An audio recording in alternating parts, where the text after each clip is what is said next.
Hi, guys, and welcome to the Women's Health Summit, where you're gaining clarity so you can lead with confidence and finally turn your passion into profit. I'm Laura Sherrill, a high-performance women's health coach and the founder of Balance Bombshells, and today I'm here with Mellissa Laycy, who is a gut health coach and a holistic chef, and she draws on her own health issues, where she now teaches women how their gut health is the secret to a happy and healthy life. Thank you so much for joining us, Mellissa.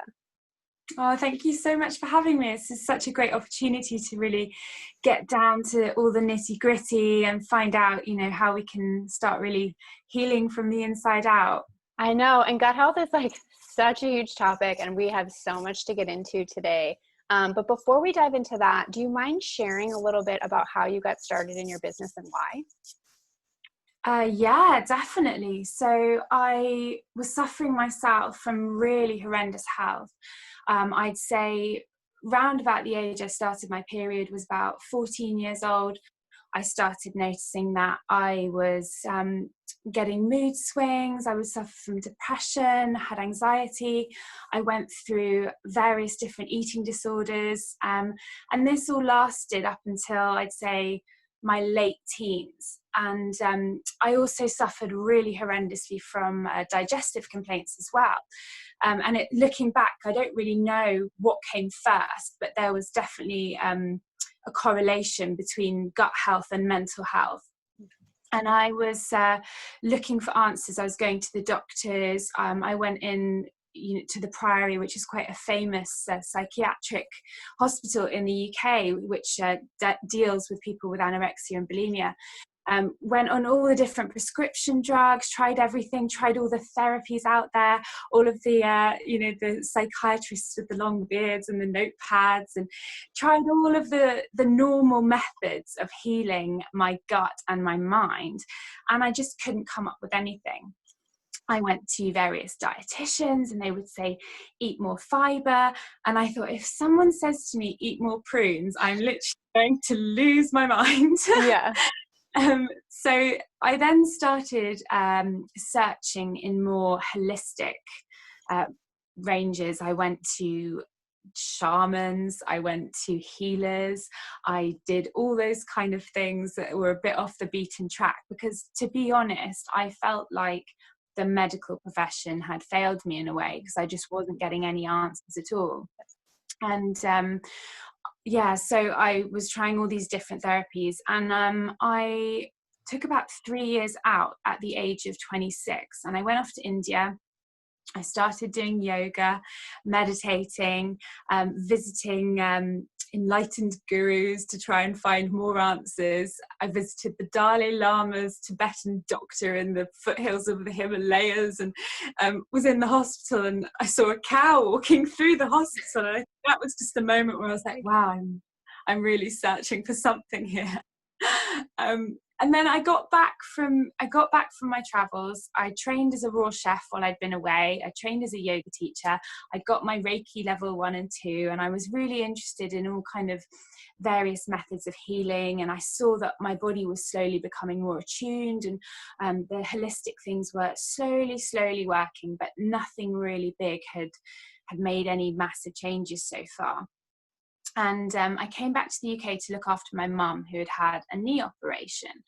And it wasn't until my boyfriend, who had recently become my boyfriend, suggested that maybe I should try some probiotics. His mum suffered from an autoimmune disease called rheumatoid arthritis. Mm-hmm. And he said that he'd found out that her gut health was linked to her autoimmune disease. And in my head, I just thought, that sounds so weird. Why would you take probiotics for an autoimmune disease? And for arthritis, that to me was like, wow, okay. But I started taking these probiotics because I tried everything else, going. So I thought, why not? Right. And within a week, I kid you not, my life turned around. I was like feeling more calm, my mood was lifted, my digestion was better. And I was like, the only thing that has changed within a week is me taking these probiotics. And it really amazed me. And during that time of me coming back and looking after my mum and all of these therapies that I'd learned along my travels, I decided that it was my total love and joy to be doing health and wellness and holistic treatments. And I enrolled with the Institute of Integrative Nutrition, where I was training as a health coach. I had no idea really what I wanted to do, but I just knew that I loved the subject. I knew that I wanted to help other people with the things that I'd learned, the things that I knew. And they kept saying to me, find your niche, you can't help everyone, find your niche. Yeah. And when I discovered these probiotics and started to see the difference in my own mental health and my physical health, I was like, gut health. It's got to be gut health. It 100% has to be gut health. So it really, from that point on, with my training and with the probiotics and with everything I was learning going through the course, I then just steered my whole direction in that way, and I've really never looked back. So that was a very long-winded answer to your question. But I feel like it's so beautiful too, because all the experts we've had who are in the health and wellness space have said the same thing, that it's like they were just on the path of looking for answers for themselves. And I think it finally becomes like you can't not share what you learned, because it's just like, this is so, like, so many women are getting lost in the doctors and they're not necessarily seeking out alternative ways to take care of ourselves. And like, I feel like your story is my story. Like, I felt so lost at the doctors. I was fed up. I wasn't getting answers. All my blood work would be normal, so they send you home. And I'm like, no, there's got to be another way. And so I teach hormones. And so hormones are made in the stomach. So like, once I, like, same thing as you, like, put everything together with the gut health component, and I was like, oh my gosh, my mood's so much better, my energy, digestion was always a huge one. So it's just to have people like you out there, like, very focused on gut health, I think is so needed, because I think it's still very new. Even though we're like understanding it more, there's still not that many people out there specifically for gut health. Yeah, it is. It's such a fascinating subject. And like you say, like, hormones in themselves, I mean, wow, that is just another subject. So it's such a gift that you're doing the work that you do as well. People that take the pill, I've got clients that come to me who are on the birth control pill, and they've got depression, they've got anxiety, they're gaining weight, and I'm like, we need to move you off this onto a more natural method. Like, it's so integral to our gut health as well. Well, and nobody tells you how much the pill can actually disrupt your gut health. Same with like antibiotics. I had an ear infection a few months ago, and I went into the doctor and they're like, all we can do is antibiotics. And I was like terrified, because I know it wipes out your good gut health too. So it's like, what do I do? It's like, can I double up on the probiotics? And she's like, yeah, like that could help. And I had no issues from the antibiotics because I doubled up on the probiotics. And I was like, what can you do? Because how else do you get rid of an ear infection? Well, it's funny you say that, because most ear infections are actually viral. So taking antibiotics, I'm not actually sure how much of effect they will have. And I know, like, mums, when they take their kids into the doctors with an ear infection, the doctor just wants to do something to make feel like, they've got a screaming kid. They want to give some sort of answer. But most of them are viral. So it's a bit of a useless antidote. But just for your listeners and yourself, I personally use oregano oil. I don't know if you've heard of that. I have heard of it. Yeah, this can be so beneficial when it comes to treating like bacterial infections. So, but I think you're totally right. Taking probiotics as a follow-up can do absolute wonders. I think I haven't got the actual terminology correct, but it's something like 1 course of antibiotics can wipe out your gut bacteria to 1/10 of what it was previously. And it can take 3 years to naturally build up again. So I was like really nervous, but thankfully I have not had issues from it, and the double probiotic worked. So for people who are listening who don't necessarily know, can you kind of just give us a quick highlight of what it feels like to have poor gut health? Ooh, okay, absolutely. Yeah, I've spent many of my years with poor gut health, so I definitely know what it feels like. I think I think a lot of people show symptoms differently. So it's really your Achilles heel, your gut health. If you've got gut permeability, it can really show in a variety of different ways. So you could have rosacea, you could have acne flaring up, you could have eczema, psoriasis, things like that. I know my boyfriend, he has got a severe dairy allergy, but he loves milk, and I'm just like, well, okay, you need to find you an alternative. Right. Luckily now we've found him oat milk, we found him a really nice brand that he likes, so that's great. And funnily enough, within a month, all of his eczema all over his arms, all over his fingers cleared up. And this is something that he diagnosed himself and said, this is stress, this is just stress. And I'm like, it's not just stress, it's definitely got to be diet related as well. Right. So yeah, some people it will show up in their skin. Some people it will show up in painful periods. Endometriosis can be a sign. Migraines, insomnia, obviously gas, bloating, diarrhea, clear signs of that. Autoimmune disease. I don't know, I'm not a doctor obviously, but I don't know if there is any autoimmune disease that exists without some sort of permeability in the gut. Right, probably not. Yeah, so I think if you've been diagnosed with an autoimmune, one of the first things you want to do is go straight to gut health and start looking at that. Yeah, mental health as well, depression, anxiety. These are all telltale signs as well of poor gut health. Yeah, I noticed mine more in like the skin and mood, because as I was looking into hormones, so I teach like a variety of different hormones. So it's not just our cycle hormones, like our sex hormones that I do. It's also like stress hormones, our feel-good hormones, anti-aging hormones. Like you can literally like hack your body to do what you want it to do when you know what the hormones are doing. So one of them was serotonin. Like 80% of serotonin is made in the lining of our stomach. And so that's why I was like, oh my gosh, that's why I would get nervous and anxious before my period, because serotonin naturally dips in women before we get our period. So if your gut health is like compromised and you're already not getting enough serotonin, it's just going to bring you even lower. So I was like, man, like this is just fascinating. Yeah, it is. It's a really fascinating subject. There's a woman, I think she's called Julia Ross. I don't know if you've heard of her. No. There's a really good online test that you can take, and I get my clients to take it sometimes if they've got mood disorders. Yeah. And you can basically go through a checklist, and it tells you exactly what you're low in. If it's like GABA, serotonin, tryptophan, all of these things. It's called amino acid therapy. Okay, and, I'm going to write it down so I can share it with people. It's really fascinating. The book is great, but you can get a lot of the information online with it. And it's a great kind of pit stop for, say, if your body isn't making those neurotransmitters naturally. But at the end of the day, she goes into it in her book, you want to go and you want to eat the right foods so that your body can start producing them yourself naturally, because nobody wants to be on supplements and pills for the rest of their life, even if they're natural. So well, so what really hit me, and I don't know if you've ever noticed people with this, so I'm like borderline celiac, so like I've never gotten the test. My brother has, and he tested positive.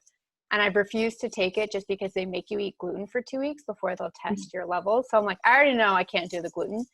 So I've been gluten-free for like 8 years. And as I was learning more about hormones and gut health, I was still drinking about like a cup of coffee or so a day. And I like didn't understand that coffee has a similar protein to gluten. So even though I was gluten-free and I was thinking I was actually benefiting my gut, by cutting out coffee was actually more beneficial for my mood, because apparently the body can recognize the protein in similar ways and react the same way. So I don't know if you've seen that with your like gluten-free clients. Do you know what? It's a fascinating subject, how different foods can mimic intolerances. Right. Like I know a lot of people have issues with the deadly nightshade family. people think goji berries are like this superfood, and David Wolf is, you know, throwing them from, you know, the wings at everyone. Eat goji berries and cacao. But actually, for some people, goji berries can be one of these trigger foods, and can cause an inflammatory response, along with eggplants and red peppers. Even eggs, you know, like this can also be one of these mimic foods. So it's so interesting to be aware of them. And I think a lot of the time people think that they are eating really healthy, but what's healthy for you or for one person might not work for your body, which is why it's so important to treat the whole person, to really look at the food they're eating on a daily basis, to kind of take a mood diary and figure out if one food affects you in a certain way, if it makes you feel sleepy afterwards.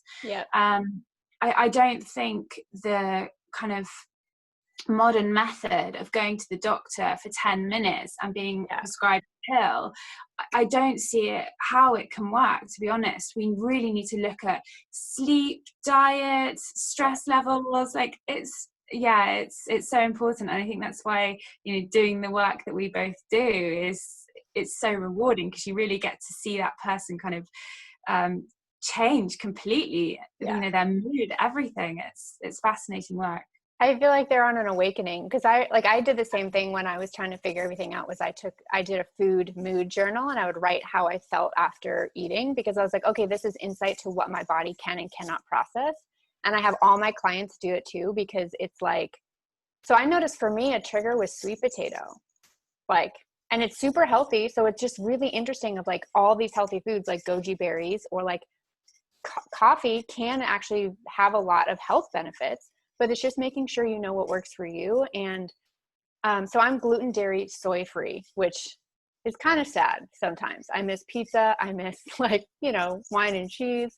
And I would like, if I eat dairy, my skin breaks out within 24 hours. Like you'll know if I've had dairy. But I have girlfriends who can sit there and have wine and cheese and their skin is beautiful and glowing. So you have to kind of sit there and be like, okay, it's not my path. It's cool. I just have to find other alternatives that work for me. But I can't compare myself to other people and how they're processing food, because my body is just very sensitive on the inflammatory response. Yeah. I love what you said there. It's you can't compare yourself to others. And I think my boyfriend said something very wise one day. He was like, you can only compare yourself to how you were yesterday. And if there's an improvement on that, then that's what should fill your heart with joy. So I think I was having a meltdown moment and he gave me some solid advice. So that was nice. Well, because I think it's hard, especially for women, when we're trying to figure out like what style of eating works for us. I don't like to say diet, because I really feel like we shouldn't be on diets, like just what style of eating. So like I was vegan and vegetarian for like a year, because I was trying to figure out my stomach issues. I was having a lot of digestion problems. And so I was like, you know, maybe vegan and vegetarian will be good. But it was terrible, because I didn't understand I shouldn't be eating gluten at the time. So it's just really interesting of how you kind of have to go down this trial and error. Do you ever have your clients take like a food sensitivity test? Do you know what? I haven't done that yet, because I'm not sure of how reliable the tests are. I'm yet to use them. What I do is I measure progress by how they feel. Correct. Yeah, I do the same. Yeah, it to me it just seems so much more reliable, you know, like as you can go to the doctor like you were, and you'd be getting your test back and they'd be saying, yep, fine, and you're like, but I don't feel fine, something's wrong here, so that's why I don't do it.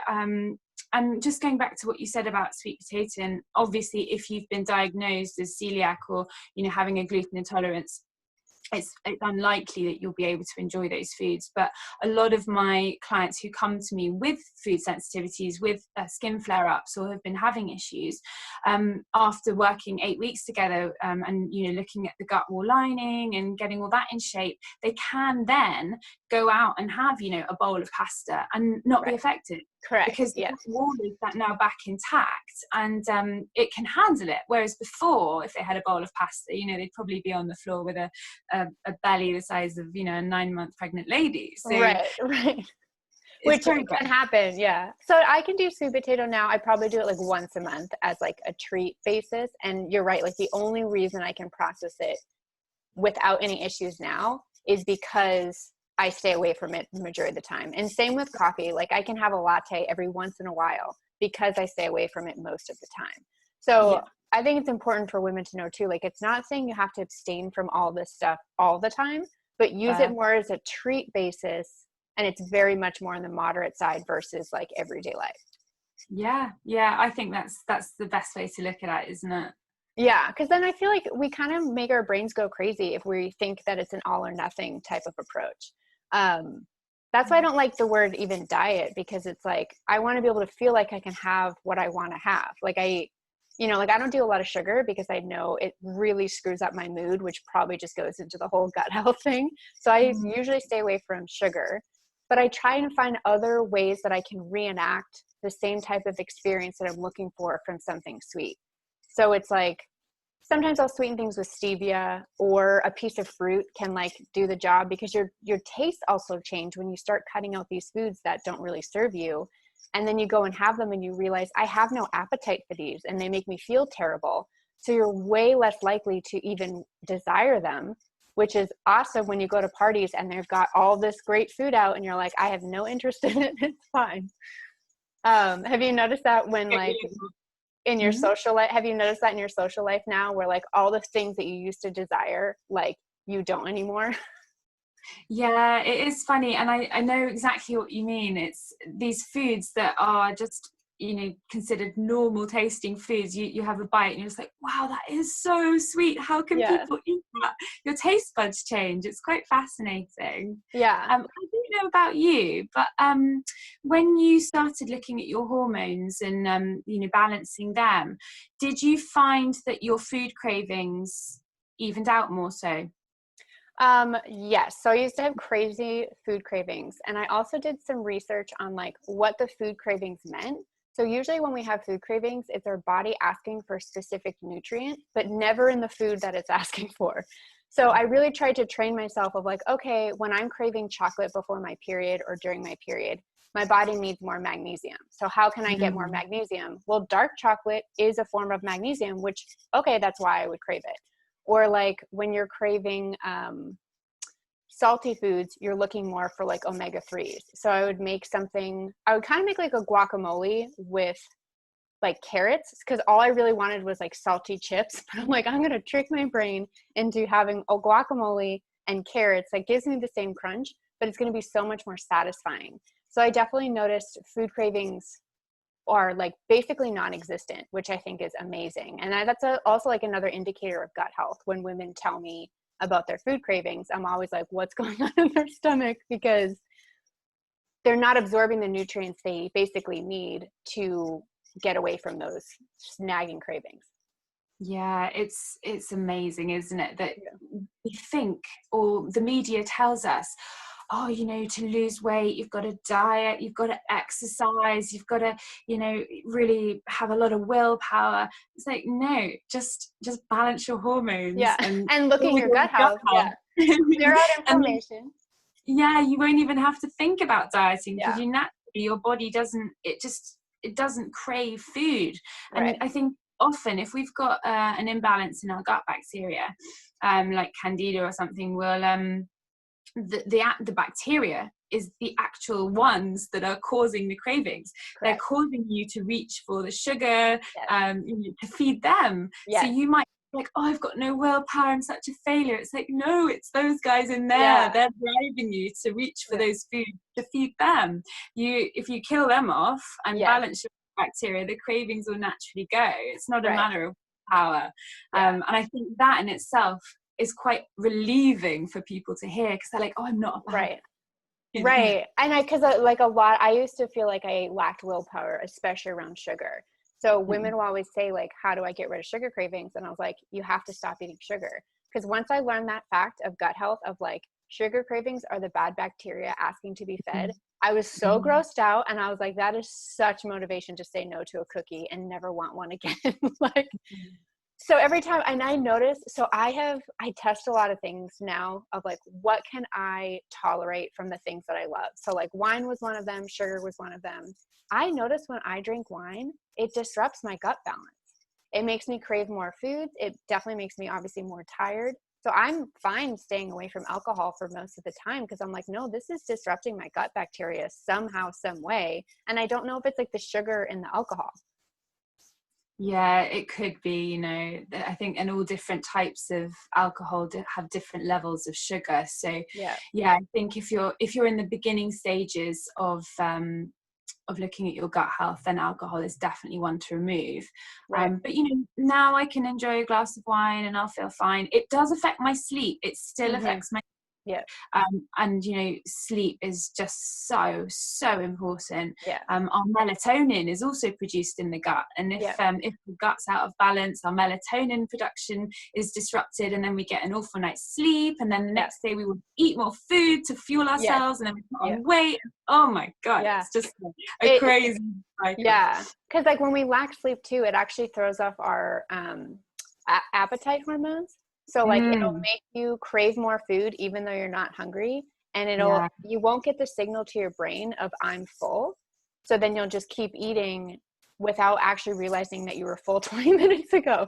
So it's just really interesting of how our gut bacteria is so sensitive to even like the hormones that are driving our behavior, either with sleep or what you're going to eat. And like, I don't know if you've ever had those moments where you ate like a healthy dinner, and then like an hour later you find yourself back in the like kitchen and you're rummaging through the fridge.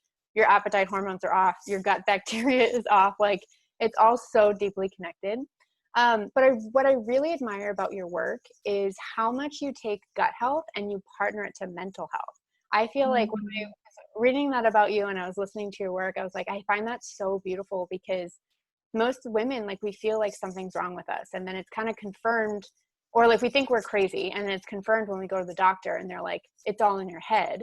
But no, you're like, no, there's a direct correlation between our mental health and our like gut health, and like it actually is going to dictate how you experience life. Do you want to talk a little bit about your work of combining the two?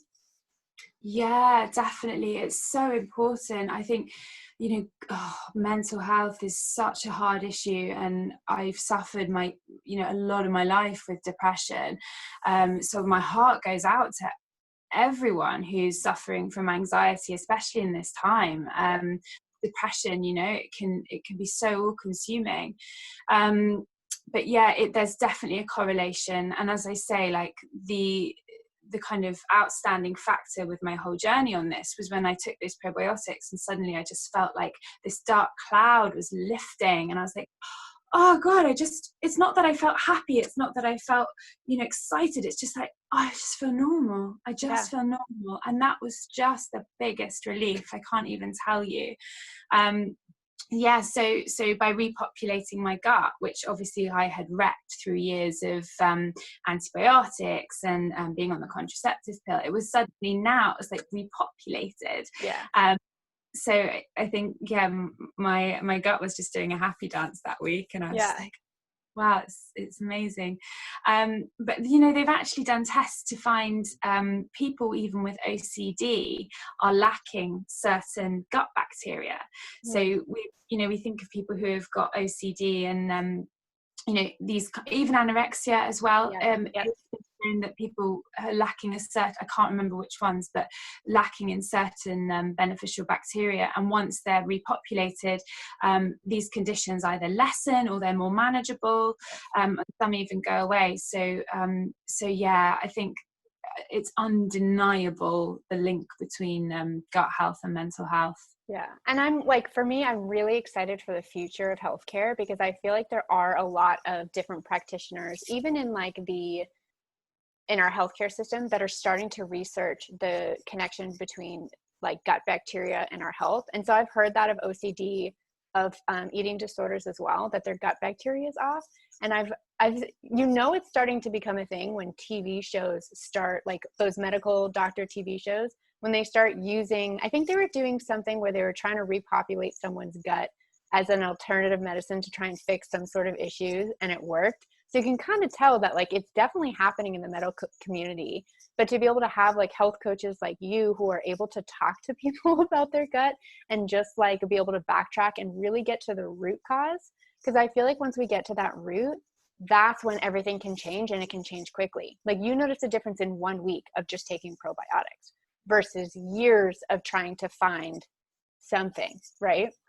Yeah, yeah, it's an exciting time. And I think even though, you know, gut health is kind of a hot topic at the moment, it's still really uncharted territory when it comes to this whole ecosystem living inside of us. Yeah. So yeah, the research that's been done is just like unfolding like threefold. There's just so much out, and it's so exciting. I think there's a book that I've got, and it's called 10% Human. I don't know if you've heard of it. Mm-mm.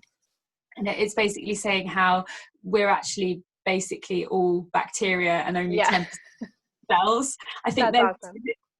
3 trillion bacteria living in our gut, which weighs, I think it's between 4 to 6 pounds. That's a lot. That's a lot. So if that's out of balance, it just goes to reason that the rest of our, you know, systems in our body aren't going to be functioning to their optimum. Yeah. And it's just so fascinating. And I know you have a free guide for everybody that contains some recipes on how it can benefit our gut health. Do you want to take a minute to chat about that?